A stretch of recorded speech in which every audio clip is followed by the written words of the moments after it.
welcome to today's Lunch and Learn session. And we have Adam Dunlop as the presenter today from Busch. Adam's a mechanical engineer with over a decade's experience at Busch ANZ, specialising in vacuum solutions for food and medical markets across Australia and New Zealand. He's passionate about driving innovation and delivering efficiency, reliability solutions that push industry standards forward. So if you want to kick off, Adam, and I'll just remind everyone, if you can put any questions you have into the chat and Adam will pick them up at the end, and we can have an open air session at the end of the presentation. So it'd be great if you remain on mute during the presentation, and we will pick up time at the end for some questions. So over to you, Adam. All right. Thanks, Michael, for that introduction, and thanks everyone for joining. So yeah, my name's Adam. I'm with Busch. So we'll do today a deep dive into medical air and vacuum in the Australian market, and then touch a little bit on how this compares with the New Zealand market, just for anyone joining us from New Zealand.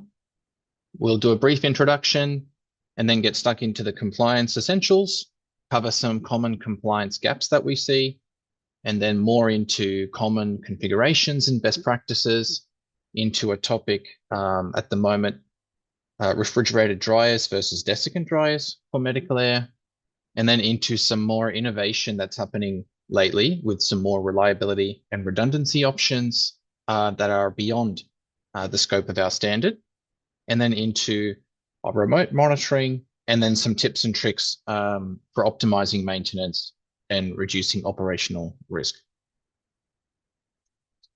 So short introduction, Busch is a German manufacturer of vacuum pumps, so headquarters in Germany. We've been operating in Australia for over 30 years, building medical vacuum systems. The reason we build them in Australia rather than importing from one of our companies in Europe is that we build them to our unique Australian standard. So it doesn't quite make sense to import them from Europe. We've been doing this for over 30 years. We're the market leader for medical vacuum with over 1,200 systems supplied across Australia and New Zealand at this point. So we support the local economy, which we're very proud of, sourcing most of the components locally, with just the Busch vacuum pumps coming from Europe. More recently, we've moved into compressed air as well. So we offer all of the types of compressed air plant equipment you'll need in a healthcare facility, covering your medical air, instrument, CSSD, surgical tool air, and any general workshop air requirements. Lastly, we're not just an equipment manufacturer. We're very proud to be one of the largest service providers in the country as well. So we currently have over 600 medical facilities on our service books and coverage all across Australia and New Zealand. And lastly, just a quick disclaimer that this presentation is based on our experience as a manufacturer, installer, and service provider of medical gas plant equipment. So we've done the best we can here, but please use it as a general educational resource only. And for any project critical decisions, please don't use this as the sole reference. Errors might be within the presentation, and differing interpretations of the standard do exist. So with that out of the way, we'll jump into compliance essentials. And first off, I think it's worthwhile covering the main standards to be aware of and the ones that we'll talk about today. So we have the Australian standard, which governs the design of medical gas plant equipment. So the medical vacuum and the medical compressed air, breathing air and surgical tool air we'll talk about today. And then we have HTM, which is the British standard. The reason why we want to talk about that is because there's a lot of equipment in the market designed for the HTM standard, and it's actually accepted and common in New Zealand. So New Zealand's in an interesting position where they accept both standards, and depending on the size of the facility and the customer preferences, both standards are applicable. We have the older HTM British standard, which is actually more in line with the Australian standard. And then we have two air purity standards to be aware of. So we have AS2568, which is specifically defining the contaminant limits or the purity for our medical breathing air in Australia. And then internationally to be aware of is the ISO 8573-1 standard, which is a general standard classifying the purity of compressed air. And we'll touch more later on where you'll see these standards applied. So kicking off with vacuum, some basics first. So what are we actually using vacuum for in a healthcare facility? So we're using it to remove fluid, clear airways, drainage after surgery is performed. Some lab applications can tap into the central vacuum supply, and also anesthetic waste gas removal, which is a topic we'll touch more on later, because that's a big difference to HTM standard. So medical vacuum sources, to cover some of the sources, some of you may be familiar with Venturi suction built into the walls. So a very old legacy technology where you don't actually have a central vacuum source and a vacuum pipeline spread throughout the hospital. You actually have Venturi suction nozzles at the bedheads or at the points of use that are actually consuming compressed air to generate suction and then discharging the spent compressed air out the room. So you can imagine back in the day that was very attractive for reduction in plant complexity. You don't need a vacuum pipeline, but it's not energy efficient to be using compressed air to generate vacuum, which is why it's legacy technology. Nowadays, we have portable medical vacuum sources, one of which is the Venturi again. So these Twinovac devices utilize the same Venturi suction valve, but in a portable arrangement. So you can wind it on to a medical air outlet in the room. It's not built into the wall. And nowadays, we have electric suction units. Plug it straight into a wall outlet, and it's an emergency source of suction that most departments should have a stock of these. So whenever we're doing major work on a medical vacuum plant, it's a common recommendation to bring these out of storage and place them at critical areas throughout the hospital, just as a precautionary measure. But the main topic of this presentation is the centralized medical vacuum plant, which is the primary source of supply of vacuum, and it has the design requirements laid out in our AS2896 standard. So diving into the core components of what an AS2896 medical vacuum system has to have. So what we have on the right here is the sample schematic provided to us in the standard, and then a depiction of the most closely matching system on the left. So what we've got here is the air coming down from the hospital. First, it comes into two filters. So there's duty and standby bacterial filters. So these knock out any of the bacterial contaminants flying along the airstream before they can make their way into the tank and then potentially into the pumps. So we need to knock out any sort of contamination here so that our service technicians don't get exposed to any bacterial contamination, and so that the discharge gas from the vacuum pumps is not contaminated either. Then on the schematic here, we've got number 2, we've got our vacuum pumps, N+1 number of vacuum pumps written here. So this is the number of vacuum pumps running that will meet or exceed the design capacity +1. And we'll touch more on this later, but that's the first of the redundancy measures that AS2896 demands of our medical vacuum plant. It demands 1 spare pump with N number of pumps fulfilling the rated capacity. We have number 5 here, which is 1 receiver, and number 9 are the filters I mentioned here. Not shown on the schematic is the control system, which we'll cover shortly.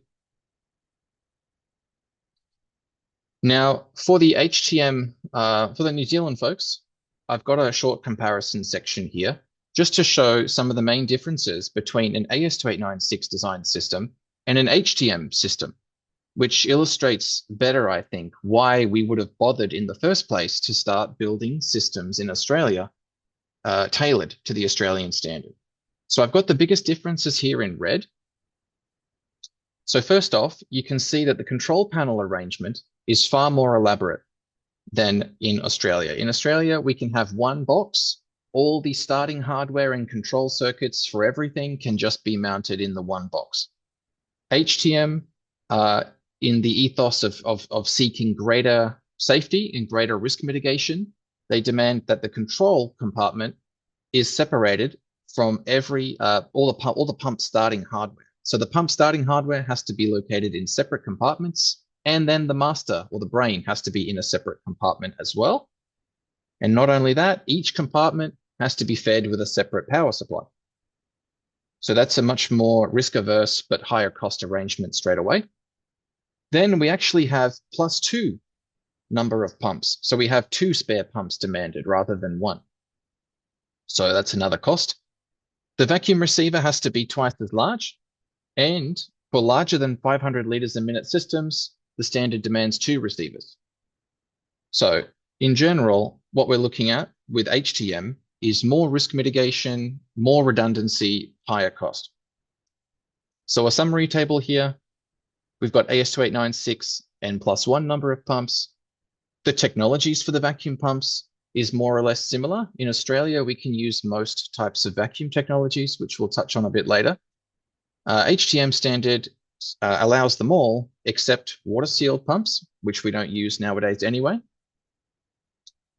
Receiver needs to be larger, I mentioned. Bacterial filter arrangement is the same. One of the biggest differences, though, I mentioned earlier, is the anesthetic gas scavenge. So in Australia, we are allowed to and encouraged to suck away the anesthetic waste gas with the central medical vacuum system. In an HTM 0201 compliant plant, you're forbidden from doing that, and you must use dedicated anesthetic gas scavenging plant equipment to suck away the waste anesthetic gas. So the reason for that is that back in the day when high oxygen content anesthetic gas compounds were used, if you suck a high concentration of oxygen down into an oil lubricated vacuum pump, you've got high oxygen content, oil, heat, and compression, it becomes a fire risk or an explosion risk of the pumps. So for the New Zealand folks, we have a situation here where you have to balance the trade-offs and decide what type of facility warrants using an AS2896 system with the much lower cost and more moderate redundancy measures, and which types of facilities warrant the extra cost to have the extra redundancy and risk mitigation measures. So typically it works out to a smaller facility that operates 9 to 5, has the weekends off, for example, less life-critical types of procedures would be more suitable in general to an AS2896 system. And your full-size large hospitals with 24/7 emergency departments, you could warrant, you could see the value in the HTM 0201 offering the extra redundancy. So moving on to some terminology, just one thing that often gets mistaken is the terminology we use when referring to the flow of a vacuum plant. What we have first is the free air delivery, which I think most people are more familiar with. And this is really referring to the airflow experienced by the patient at atmospheric pressure. So at the point of use. So you've got the outlet next to the patient. The flow rate the patient experiences is free air delivery. Then we have rarefied flow or flow in the pipeline. Now, this is the flow rate that the vacuum plant sees because the vacuum plant is at the other end of the pipeline and the pipeline is under a vacuum at all times. So why this matters is because our vacuum system removes the same volume of air per second, no matter what the pressure is in the pipeline. So if you suck in atmospheric air pressure into the pipeline and the pipeline's under a vacuum, the particles will expand to fill up a greater volume. So our vacuum pump has to be removing more volumetric flow to maintain the desired free air delivery at the patient. So it works out to, if you want to deliver 1 liter a second at the outlet, we have to remove two and a half times as much flow from the pipeline. And rarefied is just a fancy word to refer to any air pressure lower than atmospheric pressure at sea level. So both terminologies are perfectly valid. We just try not to mix them up. So we can refer to rarefied air at a specific pressure, which in the context of medical vacuum is going to be -60 because that's the design pressure that systems are designed to, or free air delivery.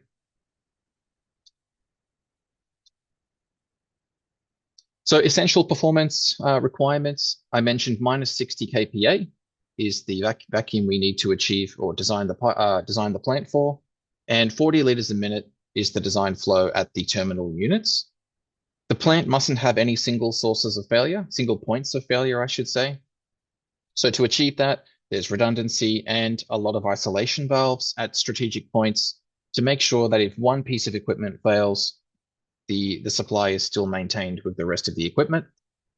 And systems should be installed in well-lit, well-ventilated rooms of adequate size to permit all the maintenance procedures to be carried out. So ambient temperature limits are typically 40 degrees C. So that goes for vacuum plants and medical air or air compressors. For vacuum systems, less strict, but for compressed air, it can be quite strict and result in compressors tripping out due to high temperature.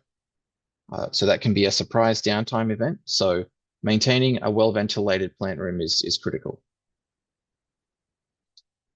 Next up, for the vacuum systems, the discharged gases from the plant shall be vented outside to atmosphere. So you can't let the medical vacuum plant exhaust straight into the room. It's going to make the room smelly. It's going to add heat to the room. So it has to be plumbed out to atmosphere. And lastly here, oil lubricated plant, for the same reason earlier as the anesthetic waste gas, oil lubricated plant equipment must not be installed in the same location as oxidizing gases because there's a contamination with oil or grease could lead to fire or explosion. So in smaller facilities, we tend to see where this has been done. So we often see a small cage underneath next to a car park, and they've had to put the bottles in the same small space as an oil lubricated vacuum system and possibly also oil lubricated compressors. So we understand that's a challenge, and you're forced in some cases to only use one space. But if we know ahead of time, we can look at alternative oil-free technologies to reduce or eliminate the risk. All medical gas plant must be connected to a medical gas alarm panel. So one example here. So this is there's multiple panels throughout a typical healthcare facility, and any issues with the medical vacuum plant are presented on a centralized alarm system like this.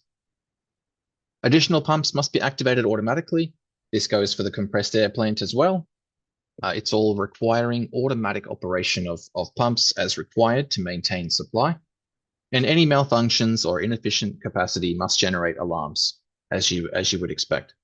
So we'll touch more on it later, but this alarm requirement is not the same as providing building management systems with a high level interface where they can monitor specific system markers. This is purely a list of required alarms to satisfy AS2896 standard.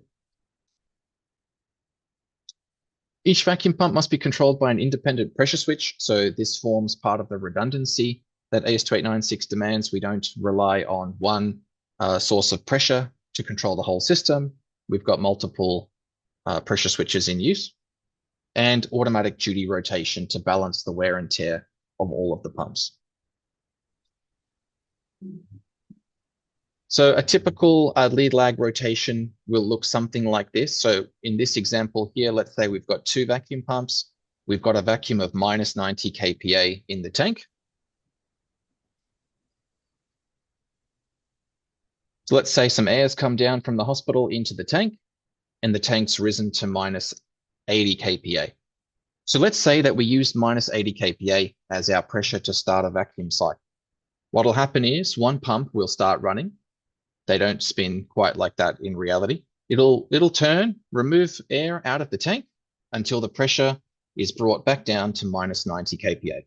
That'll conclude a cycle. So this trips people up sometimes because they think, well, hang on, you've been talking about minus 60 kPa as the design pressure for the medical vacuum system this whole time. Why would you be operating the vacuum plant between minus 80 and minus 90 kPa? Isn't that excessive? The reason for that is because this allows a healthy safety margin to overcome any pressure drops between the tank and the farthest away points of use in the hospital. There could be all manner of pressure drops between the filters and between different departments, different wings, and even through pendants. We've seen some pendants have had severely restricted vacuum lines in them. So being able to maintain a much stronger vacuum at the tank is a bit of a band-aid fix to deal with any inefficiencies or pressure drops throughout the network. So how many vacuum pumps do you need? So I mentioned at the start, the requirement for Australia is one spare pump. So does that always mean that two pumps is optimal? One big enough pump to fulfill your duty and one spare identical pump? Not always. So it depends on the size of the system, but in general, as a manufacturer, some valuable advice I can give you is that as pumps get bigger, despite conventional wisdom, they get less cost effective. So you get less bang for your buck the bigger they go. So in general, using a higher number of smaller pumps is better in terms of energy efficiency, purchase price, and often the maintenance prices as well, than using a fewer number of bigger pumps.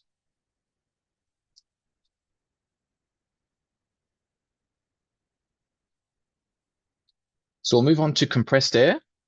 So compressed air for Australia is much more complicated, I think, than what they've got for HTM. I haven't gone into a deep comparison with HTM because we won't have time, but we'll touch on the key parts that are different. So in Australia, we need to consider multiple different categories. So medical air is the air that patients breathe, and it's strictly governed by the AS2896 design standard and a supplementary standard AS2568 for the purity. Then we have surgical tool air, which is specifically air to drive surgical tools. It's at a higher pressure and the design requirements are laid out in the standard. Then we have sterilizer or central sterilization services department air, which is feeding things like autoclaves, washers, pass-throughs. And then sometimes it's differentiated further to instrument air, which would be things like endoscope dryers, analyzers, and drying cabinets. Then general workshop air. Some hospitals will have a general workshop where they're doing painting, welding, things like that. So with these last three, AS2896 doesn't offer any strict guidance. We need to refer to the machinery manuals and base the plant equipment selections on the stated compressed air supply, pressure, flow, and purity requirements. So redundancy is optional, but highly recommended. We service many large hospitals with CSSD compressed air plant with only one compressor, which for us doesn't make a lot of sense because they basically have to stop operation when something goes wrong or tap into a bottle backup supply of some sort. So medical breathing air is the air mainly used for respiratory assistance in the hospital. So we're mainly using it for driving ventilators, as a carrier gas for anesthetic agents, and to direct drug treatment. It's got the strictest design requirements and air purity requirements. The core components look very similar to our vacuum system here. So we have the schematic example from the standard, where again, we've got minimum 2 compressors. If I bring my pointer back out, we've got minimum 2 compressors, 1 tank. This time we have a bypass line around the tank. And I didn't mention it, but we didn't have a bypass line around the vacuum receiver. So part of the reason for this is the vacuum receivers in Australia are deemed non-hazardous. So the vacuum receiver doesn't need to be taken offline for an internal inspection at all. Secondly, in a normally functioning medical vacuum plant, we are not building up any liquid condensate in the tank that would need to be drained anyway. However, in a compressed air plant, because we're in positive pressure, the tanks are deemed a hazardous vessel. And once they're deemed hazardous, they must be externally inspected every 2 years and internally inspected every 4 years. So to facilitate that internal inspection and any repair, we have a bypass line around the receiver or the air tank. So we then have an air purification setup here where we have filters and dryers. We have an array of 6 filters demanded by the standard a pre-filter, which is rated to 1 micron particulate filtration, post filters rated to 0.01 micron, and then activated carbon filters to knock out hydrocarbons and remove smells. Lastly, we come to regulators to reduce the pressure that we're supplying, which is typically 7 to 8 bar, down to the desired pipeline pressure, which is much lower at about 4 bar. And a dew point sensor. We'll get stuck into dew point in detail later.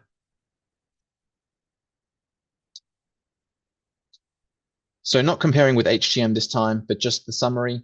Number of compressors, dryers, and filters is n+1. So we need 1 spare set of filters, 1 spare dryer, 1 spare compressor. Now, compressor technology is interesting. In Australia, we can only use oil-free technologies for the medical breathing air, which is interesting because HTM, while you'd think they'd be more strict, they are more strict in the redundancy they demand. They do accept oil-free technology for the medical breathing air. Dryer technology, we can accept both types of dryers, refrigerated and desiccant, which we'll get stuck into later. Number of receivers, we only need to have 1. Duty standby regulators and a dew point sensor to make sure that the moisture content we're supplying is dry enough.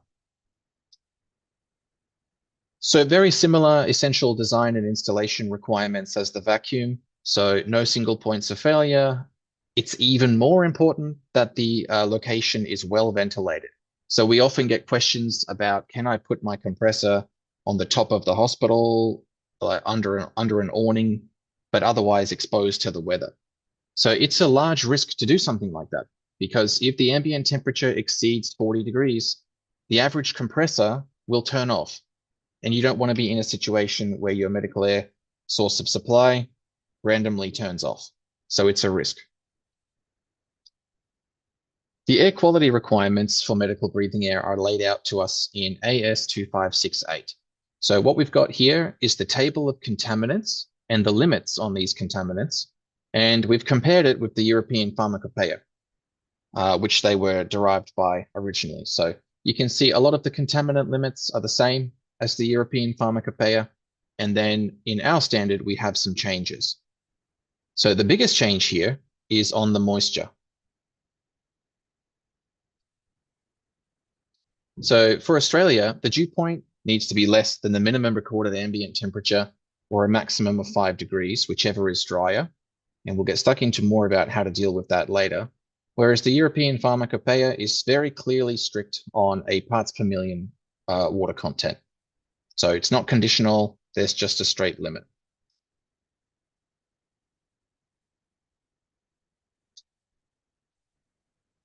So same as the vacuum, compressed air needs to be connected to the alarm systems and achieve automatic duty rotation.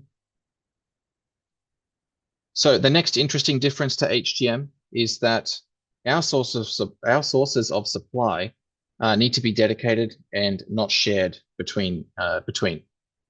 So the source of supply for medical air shall be independent from the source for surgical tool air. And it wouldn't make sense even if you wanted to, which we'll cover soon. But what does make intuitive sense, but is not permitted, is using the medical air for the CSSD or the instrument air. So that is not permitted either. So the standard says that if the medical air is provided for non-therapeutic purposes, such as the ceiling articulated services, yada, yada, yada, as you can see here, the flow shall be less than 10 liters a minute. So what this means in effect is that additional sources of supply are required in most cases for CSSD, instrument air, and workshop air machinery. Most of those types of machinery will consume more than 10 liters a minute of flow. So HTM, you can combine medical air and surgical tool air together. So that's another interesting difference. So surgical tool air, I mentioned this is a dedicated source of supply just for surgical tool air. And it is dedicated because it's at a much higher pressure. So we need to supply a pipeline with minimum 12 bar of air. That's much higher than the 4 bar, roughly 4 bar that medical air pipeline is maintained at. And to achieve that, we use oil screw or oil piston compressors typically. What you'll notice here in this diagram of core components is no redundancy. So the standard actually doesn't demand that you have redundant plant, but suggests that you have a redundancy in the form of a bottle backup supply, which is highly recommended. So for the dryers, only desiccant dryers are acceptable for surgical tool air. So there's no discussion about that. We have a 60 parts per million water limit given to us in the standard, which tells us we need a desiccant dryer. So on the desiccant dryer, we know that we don't need to pay more for any special medical breathing air version dryers, which were designed for ISO and HTM medical breathing air compliance. A standard desiccant dryer is perfectly compliant for surgical tool air.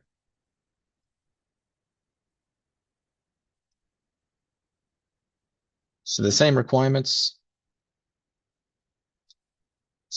So the 60 parts per million of water, what we'll do is convert that back to a pressure dew point, which is what tells us what type of dryer we need. So the pressure dew point, approximately minus 27 at the pipeline pressure of 12 bar. It's far drier than a refrigerated dryer can produce. That's how we know we need a desiccant type dryer.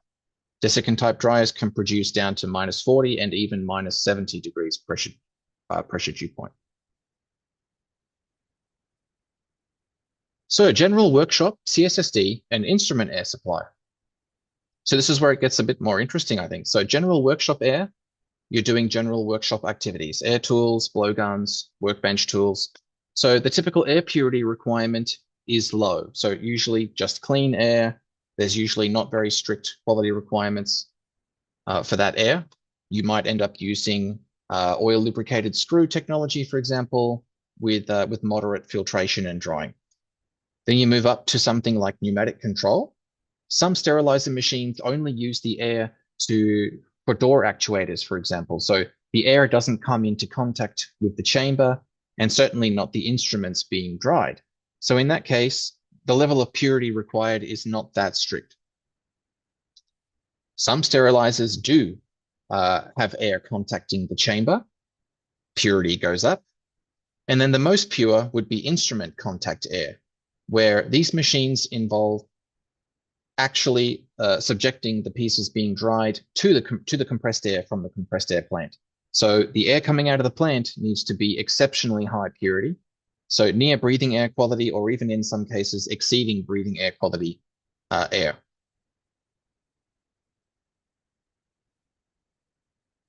So some common compliance gaps and areas of suboptimal practice. So one of the biggest ones is poorly ventilated plant rooms. So equipment is often we see installed in poorly ventilated areas. So compressed air plants reject about 100% of the absorbed kilowatt as heat to the room, and vacuum plants, as a rule of thumb, reject about 33%. That's because 2/3 of it is taken away to the outside atmosphere by the discharge plumbing. So why does this matter? It's because elevated ambient temperatures reduce the equipment lifespan, increase service frequency, and in extreme cases can be a failure risk. So they can also increase the dew point of the air supplied, which could push your dew point or moisture content of your air into non-compliance. And as mentioned earlier, in severe high temperature situations, you can cause compressor shutdowns. So next up, plant locations with poor air quality. So sometimes we see compressed air plant installed in areas where the air is inevitably going to be poor quality. So sometimes in sub-level car parks. So this poses some additional challenges because the levels of high-risk contaminants, namely carbon monoxide, may exceed limits. So why does this matter? There's nothing in the plant that we put there that's going to knock out the carbon monoxide. So the system has to be tested for purity on installation, but after that, only annual testing is required. So if the car park ends up being filled up with poor quality air, it presents a risk to the patients. So what can you do about it? So where installation of compressed air plant within a sub-level car park is unavoidable, you've got a couple of options. So ideally, you'd take your air intake to the compressors from a separate clean supply somewhere. Continuous CO monitoring at the compressor intake is an option. So you still might end up with a surprise shutdown of your compressor, but at least if you've got a backup medical air cylinder supply, you're not risking patient safety. Lastly, there are special filters called Hopcolite filters. Their purpose is to convert CO to CO2, but that does nothing for the other contaminants which might be building up in that type of environment. Insufficient space for maintenance and ventilation is something to make sure you avoid. So insufficient maintenance clearance can cause overheating, reduce lifespan. So if a plant space allowance is difficult or small, the best option is a custom system layout that can be tailored to ensure the best service and ventilation clearances for that space. So this was a double whammy. In this installation, they also didn't plumb the discharge from the vacuum pumps out properly to the atmosphere.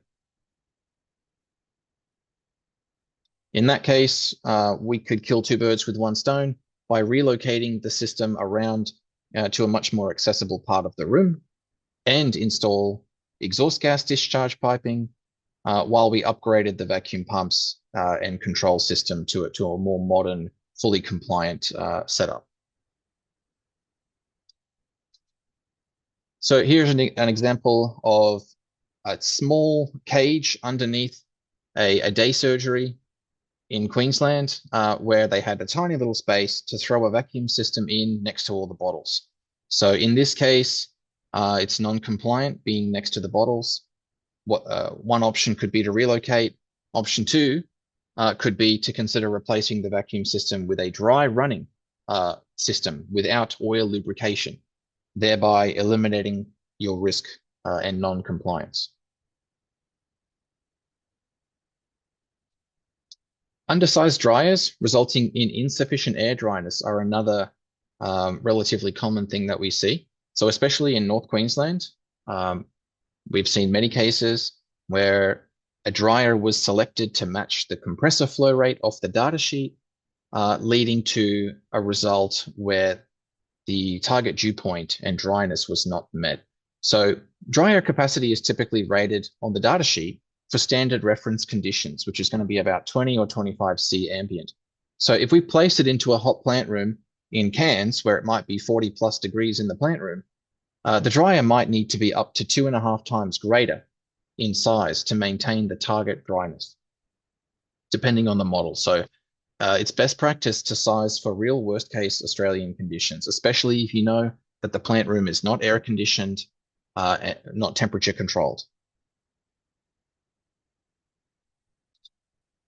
Lastly, antiquated and suboptimal controls. So there's a lot of older systems out there and lacking a lot of modern features that optimize the lifespan and reliability of the plant equipment, especially the vacuum pumps. So things like minimum and maximum run timers make sure that the pumps live as long as they can. User-friendly HMIs are commonplace nowadays to have easier access to all the important information that you would ever want to see. HLI connectivity, allowing for BMS monitoring, and duty rotation based on real run hours rather than a sequence is common standard. So on to the most popular technologies. So worldwide, for most manufacturers of medical vacuum systems, the oil lubricated vane technology is the global standard for medical vacuum. So most common in Australia by far, so over 1,000 installed with oil lubricated vane pumps by Busch.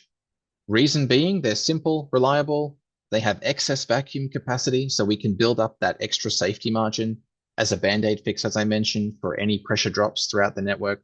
They're relatively low purchase costs, and it's a very old technology that's been iterated on for decades and decades, so it's very reliable. The only knock against it would be moderate maintenance costs associated with having an oil lubricated technology. So you've got your oil filters and your exhaust filters. Newer technology is dry claw, for example, a dry technology without any oil lubrication. So they're characterized by extremely low maintenance and high energy efficiency, but a higher purchase price. So for anyone interested in the ultimate in energy efficiency and low operating costs, Dry claw technology, I would say is the premium option. There's also dry vane technology. So not dry claw, it's similar to the oil lubricated vane, but with no oil. So these types of pumps use delicate carbon vanes that wear away against the cylinder of the pump to produce the seal that creates the vacuum. So we have these in our range, and a lot of manufacturers have these in their range, but don't offer them for medical vacuum. So they're not considered suitable for medical vacuum for a few reasons. Namely, the performance diminishes over time by design. So as these carbon vanes wear away, the performance actually declines. And for me, the worst part is no matter what you do, the delicate carbon vanes can fail prematurely and unpredictably. So anything unpredictable, we don't like in a medical vacuum type of facility. So where we'll normally see this technology is more in an industrial pick and place type of arrangement, where the stakes are not so high and people's lives aren't on the line. A common legacy technology that you still might see at some of your hospitals is liquid ring vacuum pump technology. So this is a very old technology. It's perfect for dirty, harsh, corrosive, and applications with a lot of contamination, which is great, but those strengths are not really relevant to the medical vacuum application. So unfortunately, they have poor energy efficiency. So they are prime candidates to replace with modern technology with energy efficiency as a justification. So common configurations for medical vacuum, you'll see globally that tank mounted systems are very, very common. Reason being, they're low price to purchase. They're very convenient for the installers because it's the least amount of work that the installer has to do. It's all mostly pre-assembled. The pumps are on the tank, pre-plumbed to the tank. The control panel is mounted and electrically pre-connected to the tanks. That means it can be pre-commissioned in the workshop, minimizing the risk of any issues on site during commissioning. So there's a lot of benefits that make it the most convenient, most attractive configuration. The only knock against it would be that you need service access all the way around each side. So in particularly cramped plant rooms, we'd be looking for something else, which we'll show you in a minute.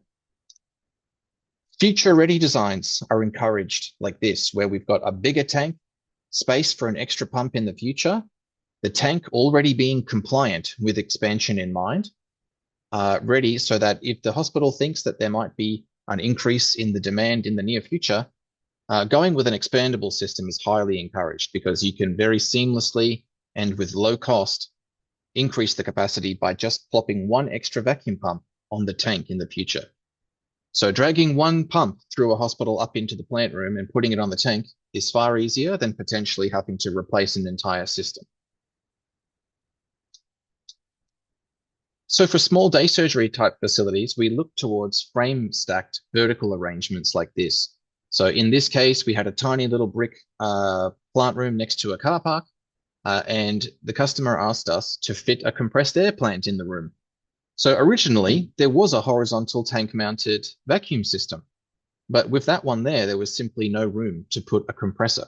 So we had to replace that system with a vertically stacked system like this, where the vertical stacked pumps can be pushed up against the wall and the vertical vacuum receiver can be pushed into the corner because we don't need to access all the way around it. Lastly, on the other end of the spectrum, when we're talking about supermassive size hospitals, the point here is that we're in the realm of customization to suit the exact project requirements. So what we see here is the design used for the New Royal Adelaide Hospital. And in that case, what suited that project was 6 large pumps lined up in a row, supplied in modules of 2, with a couple of large vertical vacuum receivers. So we designed that locally in Melbourne to suit their exact request, but these pumps could have easily been stacked up if there wasn't a long enough plant room. We can customize to suit at that level. So compressed air technologies now. So oil-free scroll is one of the most common technologies you'll see for all of the applications that demand oil-free air. So medical air demands oil-free, CSSD usually demands oil-free, and instrument air as well. And they're very common for the small to medium size plant requirements. So the most attractive part about the scroll compressors, I feel, is the inherently redundant design. So what I mean by this is one scroll compressor, depending on its size, can have up to 4 scroll air ends inside. And these are the parts that actually generate the compressed air. So let's say you've got one compressor with 4 of these air ends inside. If one air end blows up, the compressor is still running at 3/4 of the original capacity, which we feel presents a much lower stress situation for the hospital to have to manage. So if they have a duty standby arrangement with 2 compressors, that would mean they have 8 air ends. So if one goes down, 7/8 of the original capacity is still available. So next up, we have oil-free tooth. So some manufacturers can offer oil-free tooth compressors, kind of similar to the claw vacuum pump technology I showed earlier. So it's another suitable technology for oil-free applications, medical air, CSSD, and instrument air, characterized by high energy efficiency and cost-effective for the medium to large installations. So it's got a single air end, often paired with BSD. Another oil-free technology is water-injected screw. So again, for the oil-free applications, medical air, CSSD, instrument air, it's seen as a cost-effective oil-free technology because it is lubricated screw technology, but it's lubricated by water, not oil. So technically it complies with our requirement for oil-free air. However, the use of water does add another challenge, which our standard does address. It notes that microbiological testing should be performed on the units before recommissioning if they're left idle for even 1 day, just because the presence of stagnant water presents a risk of microbiological growth. Oil lubricated screw, mentioned earlier, we'll use these for the applications that permit oil lubricated technology. So that's your surgical tool air and general workshop air, but also in some situations, depending on the type of CSSD machine, they could also be compliant for the CSSD. So characterized by low purchase costs, moderate maintenance costs. And lastly, we have oil lubricated and oil-free piston compressors. So these can be suitable for 8 to 15 bar applications, lower cost, but generally avoided for medical gas plant applications. PTFE seals on the oil-free piston do require some strict over temperature protection, and we generally avoid them mainly because of high noise and vibration concerns, and that they're a wear-based technology. So we expect some performance loss over time, which is not something we really want to have. So configurations for compressed air. So unlike the vacuum systems, most compressed air systems are supplied based on loose equipment. So loose compressors, loose receiver, loose dryers, loose regulators, and that allows an optimized room layout. So what doesn't need service access can be mounted to walls. Receivers can be pushed up to corners of the room. But nowadays, we also have available tank mounted, and also even some manufacturers can offer skid mounted packages that reduce installation effort, but at the cost of some limited layout flexibility. All right, onto the dew point. So pressure dew point, what is it and why does it matter? So pressure dew point is the temperature. It describes the temperature at which water vapor in compressed air condenses into liquid. So why does that matter? It matters because we must not allow liquid water to condense inside the compressed air pipelines. So water vapor is okay to some degree. Liquid water is the big no-no because it damages the pipelines, valves, and equipment, and increases the risk of corrosion, bacteria growth, and fungal growth.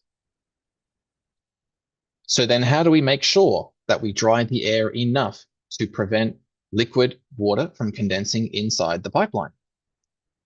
That's where we get into our AS2568 requirement here, which is the 2-factor conditional requirement. So the medical air must be dried to a pressure dew point lower than the minimum recorded ambient temperature, or a maximum of +5 degrees, whichever is lower at the pipeline pressure of 4.15 bar.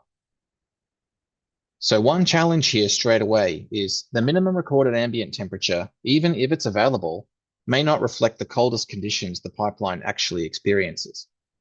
But why they're asking this is because if let's say we have 5 degrees dew point air inside this pipe, on a really cold day, if outside the pipe falls to 1 degree, the pipe itself will slowly fall down to 1 degree as well. And once that 5 degrees dew point air inside touches the wall of the pipe, which is lower than 5 degrees, water droplets will start to form on the inside of the pipe. So in that case, it would be non-compliant dryness. You've got water in the pipeline. So we've got two different types of dryers we can consider in Australia. We've got the refrigerated type dryers, which are the most common across Australia. So in our experience, we see these at least 80% up to 90% of medical air systems around the country using refrigerated type dryers. The main thing you have to remember is they're capable of about -3 degrees dew point at the pipeline pressure of 4.15 bar. So what that tells you is if the location minimum ambient temperature recorded is higher than -3, it tells you that refrigerated dryers produce enough dryness to prevent liquid water condensing inside the pipeline. But if you're in a particularly cold climate where it has gotten below -3 degrees ambient temperature, that's where we look towards the desiccant type dryers. So these can produce far greater dryness, as you see here, down to -44 degrees, so far drier air. So why would you bother researching minimum ambient temperatures for your location and going through all of that headache? Why wouldn't you just default to picking a desiccant dryer and moving on with your day? There's some very compelling reasons not to just default to desiccant dryers. So they're higher price to purchase and much higher cost of ownership. So they can be easily up to 10 times maintenance cost versus a refrigerated type dryer. And if that wasn't bad enough, desiccant dryers consume some of the air generated by the compressors to dry themselves out over and over and over. That's how they work. So how they work, one tower of desiccant medium gets wet while the other tower gets dry, ready for its next cycle getting wet. But how does it actually get dry? It steals some of the dry air, washes itself out to dry the beads out. So a typical desiccant dryer will lose about 15 to 20% of the air generated from the compressors. So you've got a large energy cost right there, and potentially the need to purchase larger compressors to offset that loss. So some compelling reasons not to just default to desiccant dryers in every situation. So what does it actually look like? So most major cities, so minimum recorded ambient temperature data available online looks something like this. So most major cities, except for Canberra, have a minimum recorded ambient temperature above -3. So you could say that Melbourne and Hobart are kind of borderline, but definitely for Sydney, Brisbane, Adelaide, Darwin, Cairns, you can see that refrigerated type dryers produce well and truly enough dryness, whereas Canberra definitely does not. So the takeaway of that section really is refrigerated dryers are by far the best for low cost of ownership and not to default to desiccant dryers unless the location demands it. So beyond the Australian standard, what are some modern reliability and redundancy options that we can offer nowadays? So sometimes we're getting asked for redundancy for the power supply. So our systems are quite simple. They run with one power supply to the control panel. If that power supply goes down or something goes wrong with it, the whole vacuum plant's down. So nowadays we've got options of a power supply auto changeover where you can supply two feeds to the one control panel, a primary and a backup. If the primary fades, it automatically takes power from the backup. You can go one step further than that and have duplication of the brain as well and go for two control panels on the one system. And nowadays, inspired more by the ISO standard in Europe, which is the most strict, there's growing interest in fulfilling the rated capacity with two smaller identical systems, which you can place in different rooms and power with different power feeds, which is the best of both worlds, but obviously at the highest price. So you can install them in multiple locations also to reduce continuity risk if there's an issue with one plant room. So auto run on PLC failure or control system failure is an option now, highly recommended. So in the past, many systems, if the control circuits went down, you would have to manually intervene to go and turn the system into manual to make it run. So an option to ask for nowadays is to make sure that there's an auto run on control system failure feature. High level interface is commonplace industry standard just about now. And lastly, on this point, is the standard does suggest considering systems with at least 3 pumps or compressors for better efficiency and load sharing. So a safety innovation that can be offered nowadays is a dual compartment control panel. So this is, as a service provider, this is particularly interesting for us as well, because previously a standard medical vacuum control panel has all of the dangerous voltage requiring an electrician in amongst all of the safe extra low voltage control circuits that we want to access routinely. So with this kind of a design, we've separated the safe extra low voltage circuits from the dangerous 240 volt circuits down below.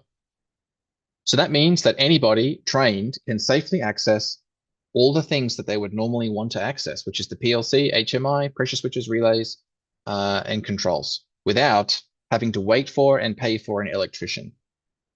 So this is going to translate to reduced downtime, faster resolutions, and lower costs due to fewer electrician callouts.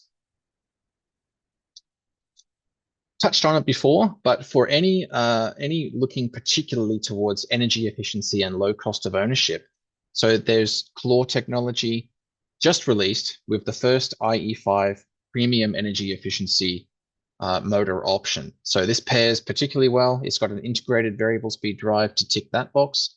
This is the type of pump that's going to offer the lowest energy efficiency, lowest energy consumption, and lowest maintenance costs.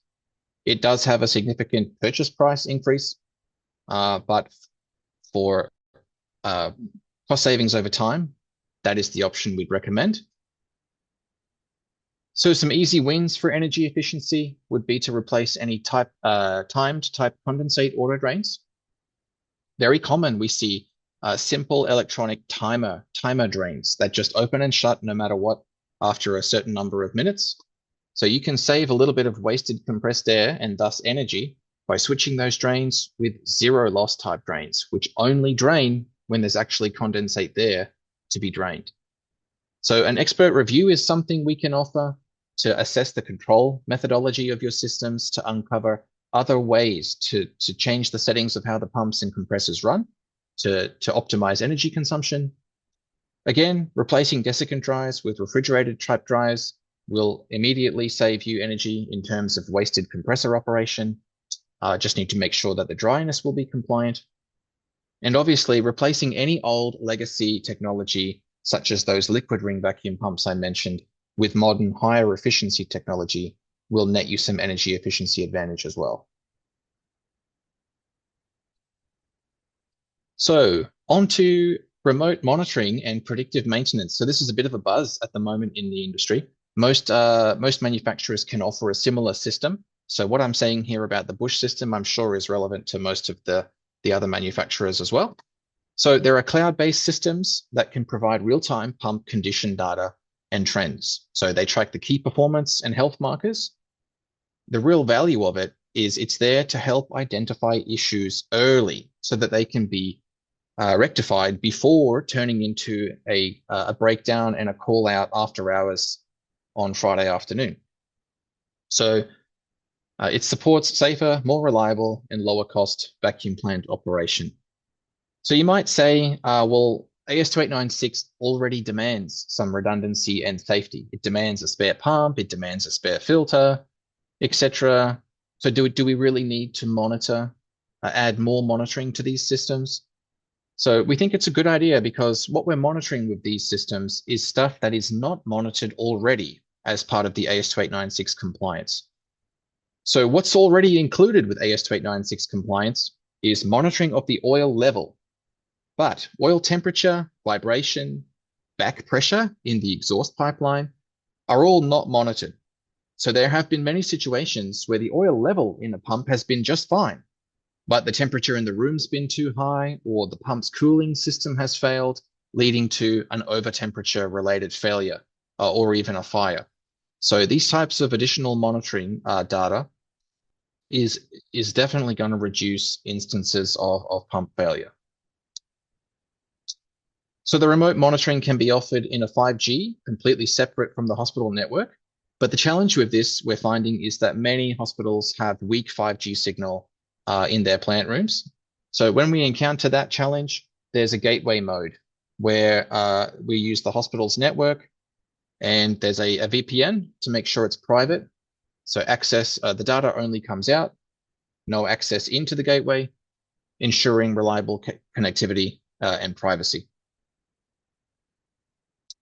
The data is available for both Busch or the OEM to review and receive notifications, but also the end user can nominate any number of users and monitor their plant equipment via a web app or mobile app. And the real use case is to receive notifications when any of the predefined alarm thresholds have been triggered. So predefined limits on the vibration, temperature, starts per hour, for example, we can set that up to notify us if there's ever going to be an issue. Last section here, optimizing maintenance and reducing operational risk. So some tips here from us as a service provider on reducing downtime exposure. So first one's obvious, a bit of a dead horse. I won't beat it too much, but using genuine parts and following the manufacturer prescribed service work does result in longer lasting equipment and fewer breakdown events. So there have been many cases where third-party components and improper servicing has been linked to catastrophic failures, extended downtime, and even fires. Now that we've got remote monitoring and condition analytics, it's going to reduce cost while maintaining a controlled low operational risk as well.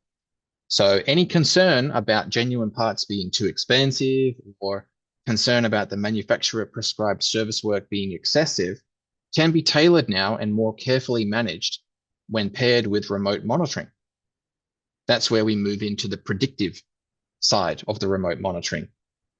The future is that the service work will be dictated mostly by predictive algorithms that are looking continuously at the trends coming from the remote monitoring. Identifying a hidden risk before it becomes a failure. So we encourage periodic independent health and compliance audits. So looking at more than specifically just the vacuum pump, we can look at the system as a whole to identify hidden risks within existing installations. So we're typically looking for older legacy systems that weren't designed with full redundancy or single points of failure, or we're looking for antiquated control gear that's no longer available, no longer supportable, to provide options for eliminating those potential failure points. Daily in-house checks, highly recommend that your on-site service teams can spend 5 minutes a day looking at the equipment, because simply checking these things goes a long way to having fewer surprises and less downtime. So oil leaks, obviously, air leaks, checking auto drains working. So sometimes auto drains fail on the receivers and you can't tell until the next service technician visit and the tank's full of water, which is contaminating the rest of your air plant equipment. So most of these auto drains have a test button on them. You can simply press the test button, check that it drains properly, and that's good enough. Oil level and condition, check the color and the level. And most importantly, alarms. So sometimes we have alarms being generated or warnings. They get acknowledged because someone doesn't want to hear the alarm blaring, but then nobody investigates what that was about and nobody notifies the manufacturer. So I highly recommend notifying the manufacturer or your service partner for every alarm and warning event. Is your plant becoming a liability? So as mentioned, older systems are particularly likely to have control components that are no longer supported. So a lot of systems out there have PLCs that can no longer be replaced like for like. So if those PLCs have an issue, there's going to be a more serious reaction required with an entire new replacement control system, which is going to take time and extend downtime. So major refurbishment versus replacement becomes a strategic decision. So weighing the life cycle risk, supportability of the existing equipment, compliance with today's standards, and future efficiency. So that wraps it up. I thank you very much for your time. So just to close out with what Busch can provide for you. So we provide systems, components, genuine spare parts, obviously, but also cost optimized upgrades of existing equipment is a particular passion of mine, is how to bring old equipment into new life without simply replacing it completely. So reusing existing pipework, receivers, filters that are still in good condition while replacing the parts that need replacing, which is usually just the pumps and the control systems. That's particularly interesting for me. Comprehensive after-sale support and retrofitting existing systems, of course, with the remote condition monitoring. So thanks very much for your attention. It's by no means all of what you can possibly learn in this space, but I hope it's been informative and interesting and touched on some topics that are interesting for you.